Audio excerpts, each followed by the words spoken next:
Ochilganda yop, yopilganda och. Ibrohim Adham degan buyuk zot o'tgan. Kunlarning birida bir inson Hazrat menga nasihat qiling deganlarida ayni shu javobni bergan ekanlar.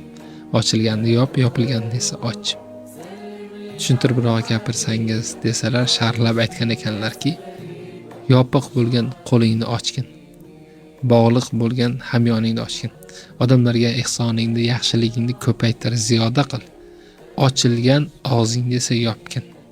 Ulug'lar aytishadi, donolikning avvali sukut. Inson og'zini yumib tinglashni boshlaganida juda ko'p hikmatlar unga ayon bo'la boshlaydi.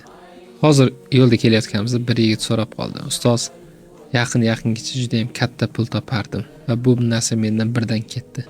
Shu holatga tushib qolishimga nima sababchi deb o'ylaysiz? Men savolni o'zingizdan qidiring. Yo xulqingizda biror bir o'zgarish yoki ehsoningizda biror bir o'zgarish bo'lgan bo'lsa kerak desam, menimcha javobni topgandek bo'ldim. O'sha paytda nima ishingiz bor ediki, qaysi bir yaxshi amalingiz bor ediki, to'xtatishingiz bilan sizga keladigan narsalarim to'xtagan. Bu katta ehtimol bilan ehsoningiz yoki xulqingizga oid masala bo'lib chiqadi. Zero yaxshilikning mukofoti faqatgina yaxshilik emasmi?